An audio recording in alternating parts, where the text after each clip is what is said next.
Hey there, Chad here. Thanks for joining me. This is Ostranauts, and this is episode 2 of my Let's Play of Ostranauts. It is using build 0.14, one of the early access builds, and we are going to go ahead and continue, sort of. I have a mea culpa here to admit to up front, and that is, after I finished the last video, I kind of tooled around for a second. I let it run for, I don't know, 45 seconds as I kind of walked back to the ship and that. And I stopped the recording, and then I'm like, oh, I remember I needed to buy a couple of tools. And I started to go buy the tools, and I bought the tools, and I came back here, and I hit escape, and I hit exit to main. And I had not been playing long enough for it to do an autosave. So I lost everything we did in the last video. So today at lunch, I went ahead and tried to recreate as much of the initial character as I could. This is the new guy. I think I have a different scar pattern than I had before, but the name is the same. I did my best to select the same choices, but you don't have a lot of options there because they are randomly generated as they come up. So effectively, I was able to take a couple of skills differently and save myself a little bit of heartache in the future. Most specifically, I took the, what is it, the hypovolemic, I think is what it is. I got rid of that problem for my little dude here. So that's where we stand. I did go ahead and today I bought those couple of things that I felt like I needed. Those included, I got a couple of work lights. I was able to buy a Blackwing backpack, which is the 16 slot. That was all available at the supply desk. And it's been my experience that if you don't grab those when they're available, they disappear quick and you don't get a second opportunity. So I went ahead and did that.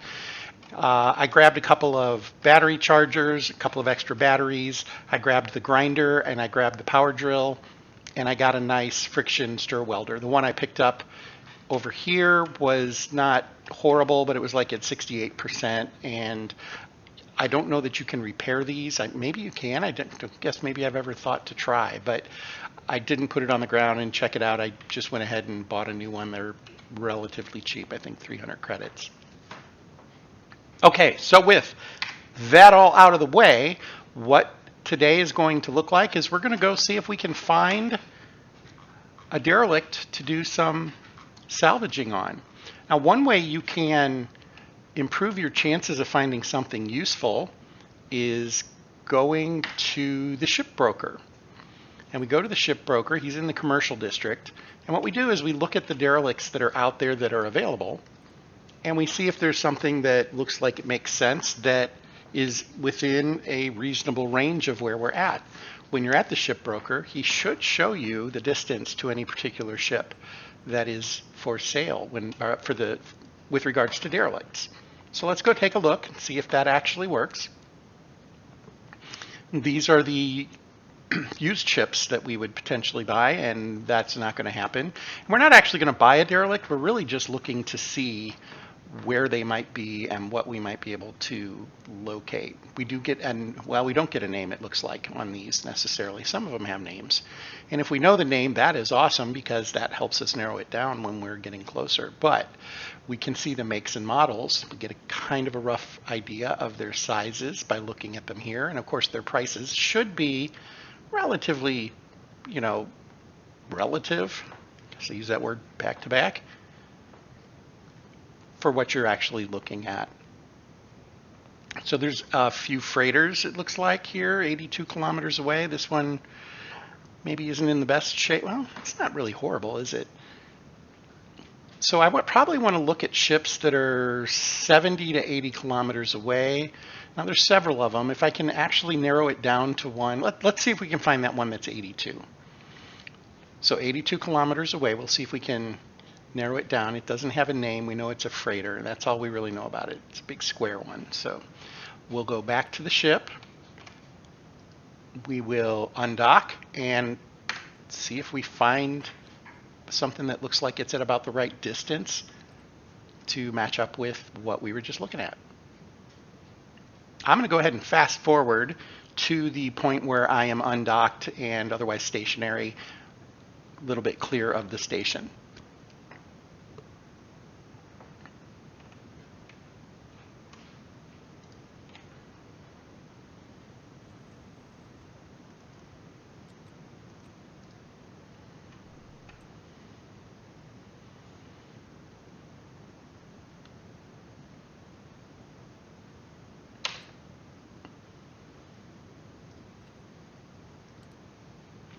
Okay, and here we are at the nav station. And I'm going to have to cancel, and then I will use it again. There we go. And we get the first time we're in the ship, we get the don't crash lesson. If you're new to Ostranauts, this kind of gives you some indication of how to maneuver the ship. You are moving in 2 dimensions, not 3, so that makes it a little bit easier, but it's good to kind of read through this real quick. Moving on, we're going to undock. Also, that sheet's always available right here if you need to get to it. Just click it to make it go away. So here we are. Do we see any ships right now? We do see a few. So I'm going to click on those and see if any of them happen to be at a range of 82. Not yet. 81.3.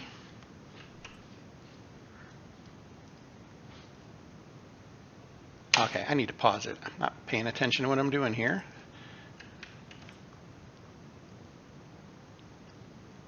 Yeah, I hit one of the thrusters there, I think, or it thinks that's what I was trying to do, and it's telling me that's not a good move. So I'm getting all this kind of garbage on here. Range 106, that's a little too far away. 73, 75. As you can see, we can kind of narrow it down to where that one might be. That's probably my best option for it. Unless one of these, that's a little further. Those are 100, 91, that's going to be further. 102, 106. This is probably my best option for one that is 82 kilometers away. So I think that's the one I'm going to target. We're going to switch to comms, check out our dock info, request clearance, undock. Now, since I haven't left before, usually it lets you leave the first time without paying all your fees. I guess I should unpause though.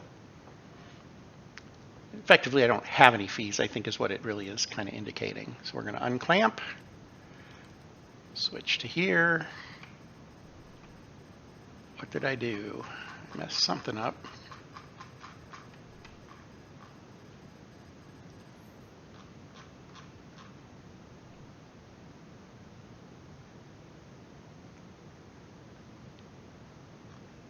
I'm not sure what's going on here.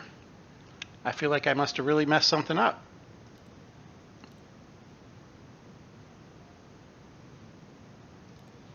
I don't think I'm still docked. I'm not. It seems that accelerating is just really jerking me around in the ship. I'm not sure why. It feels much more abrupt than it normally does.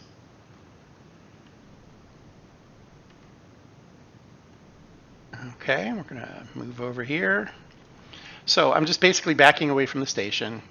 Sorry about that. That just is weird. I don't really remember it being quite so jittery. It is what it is. So back away from the station, move to the side, obviously away from the asteroid. And then I'm going to line up my bearing to 0. So you steer towards the bearing. The bearing is the heading you need to go to intercept your target.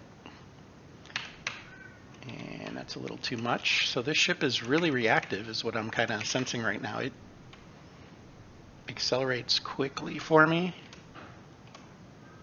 Yeah, I'm getting 2 times acceleration on the accelerometer. I'm not fully sure why that is. I'm going to drop this down a little bit. That's more manageable. Okay, so this was maxed out. I don't really know why. I don't think I did that. Maybe I did click in. I'll have to look at the video. Usually it's a little further down here, and so you're not getting quite so abruptly jerked around. When it's at max, it's really slamming the ship around. It's good to know you can do that, though. That will increase your acceleration rates, and that's good. Okay, so I want to match bearing. Bearing's pretty close, within a degree for now, and I want to match the effectively the lateral velocity, side-to-side velocity. I want that to be as close to 0 as possible. And that means I'm effectively lined up, and then it's just a straight shot to the target. So I'm going to accelerate for a moment, and we're going to bring this down to, you know what, 10 minutes is great. So in a little under 10 minutes, I should be within 5 kilometers, and I will get a proximity alert. I want to make sure I didn't knock that off. I didn't. So while I am coasting to that location, I'm going to work on my ship. And that's just a matter of doing auto task, and he'll start repairing stuff as he sees fit. Generally, it'll be stuff that's right around him. That's where he starts. You can certainly target something if there is a particular item that you want to make sure is taken care of. Battery is never a bad option. This one's in pretty good shape. My nav station was in pretty good shape too. Eventually we want the entire ship to be pristine though, that way we don't have any accidents. And once you get it to that condition, it's easier to keep it there, of course, because he doesn't have to spend as much time on any particular piece. It used to take, in build 13, it took 45 minutes of game time to clearing an entire dream in your first few turns. That has changed dramatically under build 14. I don't have a huge problem with it. There's a part of me that's like, wow, it feels a little more oppressive. It's a heck of a lot more time than it used to be. But at the same time, 45 minutes to fully rehab a spaceship is a little fast. So I can live with this balance and change. And there we are. We should be getting close. So we will jump back in here. Now I'm going to pause here for a second. I'm going to clear that. I was paused. You can't clear it while you're paused. So yeah, I am approaching. So I'm probably getting the alarm for this ship because I'm still 8.5 kilometers out. So this is the one that is actually triggering the alarm, and that's fine. I had mentioned 10 minutes, and the reason I did that is I usually look at the time, and then I try to be ready to go just before that time would expire. I failed to do that this time. I didn't pay real close attention when I started. But he was working close to the console, so there wasn't a real big lag to getting to the controls. So we're going to go ahead and continue here. And I'm going to go ahead and just wait. So I need to clean this up some. The bearing has drifted quite a bit, so we're going to fix that.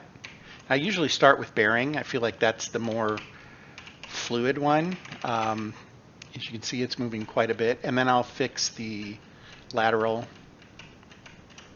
And again, we want to get that as close to 0 as possible. And so now we're on a pretty good trajectory, and we're approaching 5 kilometers. Now, once we're within 5 kilometers, we should get another proximity. And there it is. And now we can hail the ship, and we can initiate a docking procedure. So here we go. And there it is. Now, because I had adjusted, I'm pretty close already. Not a whole lot to do here to clean this up. I'm going to move the lateral a little bit.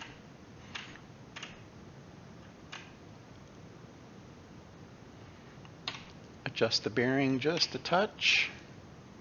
You basically can center that, and once you're centered, you can speed up until you're, oh, I want to slow down, though. I'm going way too fast. I like to dock at about 50. You can dock faster than that. There we go.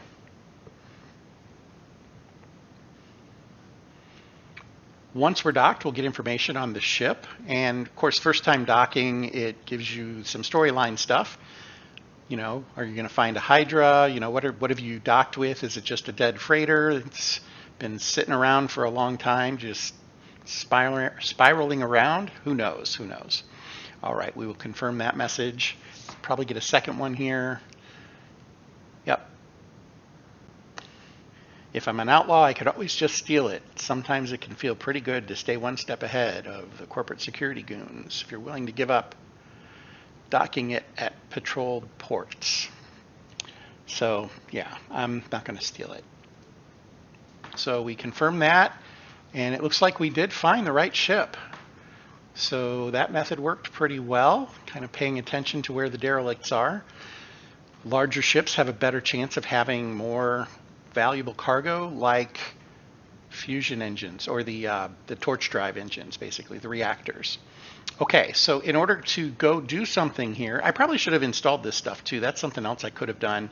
We're going to hold off on that for now. What I need to do in order to go and explore, I need to put on a spacesuit, right? So we're going to put this guy on the ground. We'll just put it, I'll put it right there. Honestly, I don't really need all these lights. I like to carry a couple of lights. Sometimes you can use them to mark things while you're moving around in a ship if you want to make sure you want to come back to something. I don't think that's going to be important right now. In a really weird twist, when you take off your jumpsuit, and we'll do that. Again, I don't have anywhere to put it right now. I need to get a container. When you take off your jumpsuit, you need to also take off your shoes in order to put on your pressure suit. That's just the way it is. Oh, and I already have a light on a clip there. So we're going to put that in this hand and turn it on. Toggle power, and then we're going to put his helmet on. And there we go. And of course he has that knife in his hand. That's for defense in case there's a pirate on this ship. With being a good sized freighter, it's always a possibility. If I were a pirate, that's where I'd be. Okay, first thing I like to do is just see if I see okay, there's a body, which is usually indicative of pirates being around. It doesn't mean they definitely will be, but when you see that, it's a much better chance that you'll also see some pirates. Okay, so we're gonna pretend like nobody's here. I don't think anybody's here. Usually you'll know pretty quickly if there's a pirate. You'll see a light where they're at or something, not unlike where this body is. You'll see something that's lighting it up. There's a PDA, we'll grab that. There's PDA. Oh, is there another body up here? Looks like there is. So, okay. Just something to be aware of. We will want to write down those names and see if there are finder's fees for locating them, and if there are, we will probably want to take those up.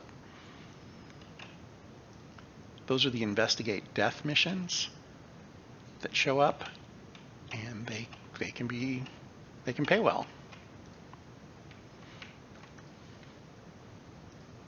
Now, I don't do a whole lot of the gigs myself, but I have done a few of those when I have well, frankly, when I've recognized a name, I've gone back and picked them up. Okay, so we're starting to, so I normally do a little bit more specific search. With this being my very first derelict on this run through, I just kind of concerned there were going to be pirates, so I didn't want to get like, all loaded up and then run into a guy and have to fight him for 20 minutes. So probably should go back and do a more thorough walkthrough of how I normally do this, but we do see that there's cryo here, so there's going to be, and there's some reactor parts, so that's good. Those are all valuable things. This might be a ship we want to come back to just because there's going to be a lot of valuable stuff to take. And of course there were containers. We saw a container already. I will be grabbing those. Those are fantastic. They take up 4 floor space, but they hold 9 units. The only thing they don't hold that I can think of, well, they don't tend to hold other containers. They will hold backpacks in that, though, but they don't hold walls. They'll hold floor, but not wall. Okay, so there's a bathroom here. We'll just start at the door. This is what we normally do. So this is airlock. There is a pump here. That pumps sell for 1,000 or so usually, at least to the black market. I always sell to the black market when I can.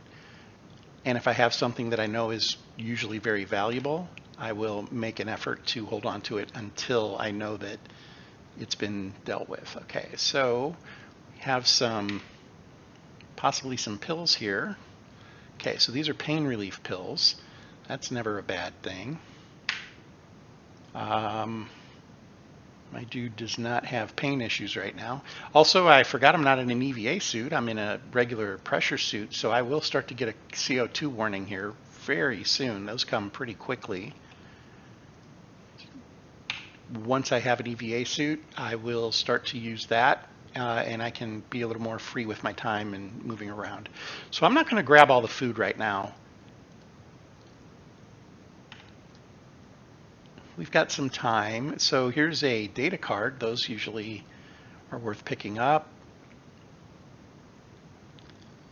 And there's the first CO2 warning. So we have a few minutes before it becomes a huge problem, but we'll go ahead and kind of deal with that now. So we're going to just wander back here. If I do pass any more bulkheads, I will check them out, but it doesn't look like I am.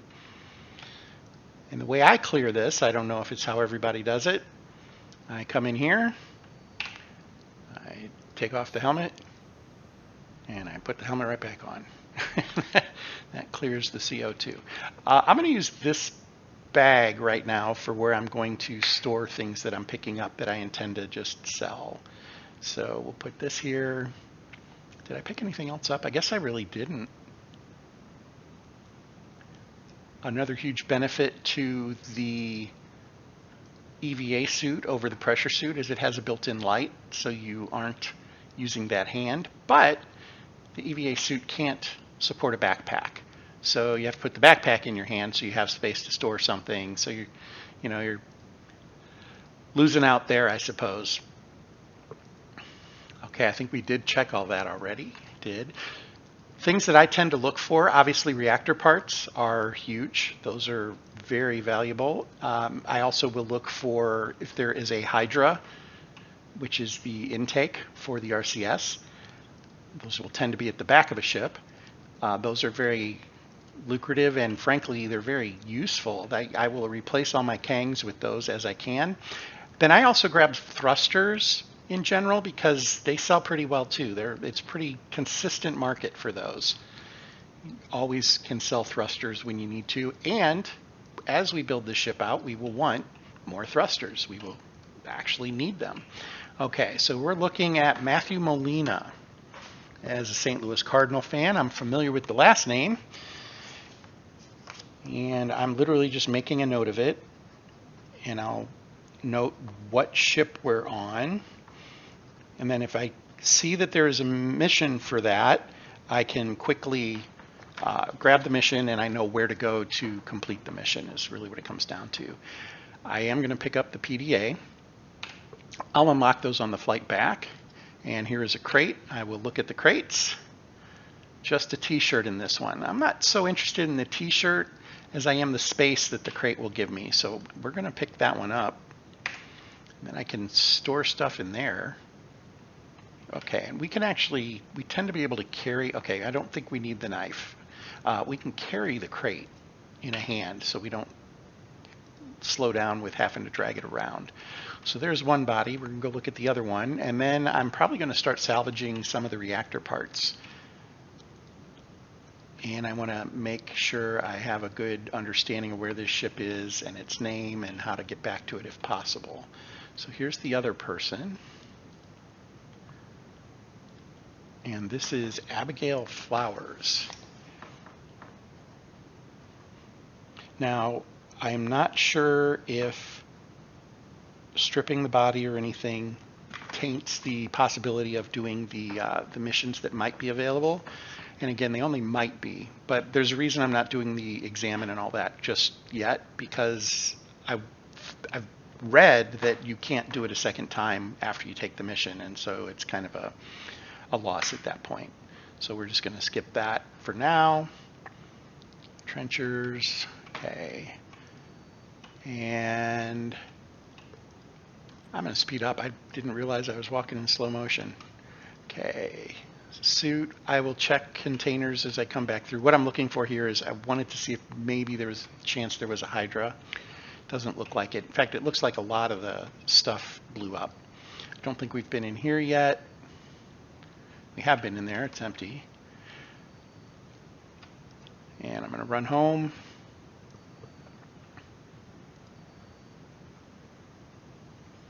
Now in this ship, when I'm first starting off, I will put these containers along this wall until I have had the opportunity to kind of build out a little bit. Okay, so that was the helmet off. We'll worry about these later. I'm trying to decide if what I want to put in here for now. And it probably, oh, it's already open actually, it's right here. So I am going to go ahead and put these in there. We'll just take them out of there as needed. Kind of want to hold on to most of the rest of the equipment. He's ready with those. Okay, that's what we're going to go with for now. And let's go, so before actually stepping back out, I'm going to take the helmet off again because I'll buy myself an extra minute or two. Basically the time that I just used while I kept the helmet on. The best I can tell, the pressure suit uses atmosphere from your ship. That's its source. You don't have to replace tanks on it or anything like that. The EVA suit, you have to have batteries and tanks and CO2 scrubbers. I find those to be entirely affordable and not a real big problem to deal with. So this needs to be repaired. It's actually in its worst state right now. And I'm going to go ahead and do that. There's a couple of reasons I would repair it now, if it will actually let me. Items required first, adding tasks now. Okay, so did you actually do it, or it doesn't seem to be actually doing that though. So we'll take a couple more clicks here, see if we get back to something that makes sense. Okay, let's try that. Okay, cancel task. It is, yeah, we're in a state. This happens once in a while. It feels like, I don't know if it's something I'm doing or what, but it like gets in an odd state where it can't continue. A lot of times it's because your hands are full. Adding tasks now, unable to comply. Let's see what tasks it's added. Okay, you know what, we're going to clear them. Oh, and there goes the buzzer. Yay. I'm going to at least see if I can get it added properly. I probably didn't do it right the first time. That's the floor. Field coil. Repair. Items required. Adding. Okay, let's go and take care of the CO2 problem. And while he's walking down there, we'll look at tasks. Cannot reach the assembly. Okay. I'm not sure why that is. We'll find out in a minute. Might just be where I was standing or something like that. Okay. There's the whoosh. Helmet back on. And here we go.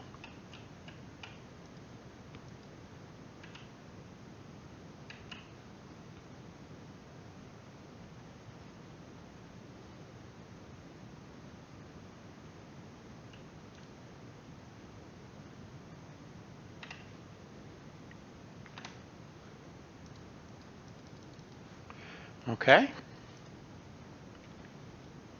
Currently, okay, so that did clear. I really don't know why I'm not able to grab it. It's the only thing in the stack. I know this is made up. It's a composite. It's got several pieces that are put together to make it, and I don't know if maybe it's just misselecting something, but for whatever reason, it just really doesn't want to let me do it. So I'm going to go ahead and tell it never mind for now. Not loving that idea, but there might just be something I'm not thinking of. Hey there, this is editor Chad here, and this episode went stupid long. I lost track of time. I was having a great time. So I'm going to cut this in two. We're going to pick up right here. I will say, in case you don't have time to watch the next one, what was happening here. I think that I couldn't get to it because reactors are technically outside of the ship, I think, to some extent. The idea is a good portion of it is on the outside, the hull beneath the ship. And so I'm guessing I couldn't get to it for that reason. That's why I had to uninstall it. Uninstalling it allowed me to repair it right away. So I think that's what was going on there and why it wouldn't let me get to it. That's my best guess, and I do reiterate that in the next video. We'll pick up probably about 30 seconds before where I cut this. I really appreciate your time. Thanks for watching. If you haven't subscribed to my channel, I would really appreciate it if you do. That does help me out, and I appreciate you at least considering doing that for me. So thanks again, and until next time, fair travels.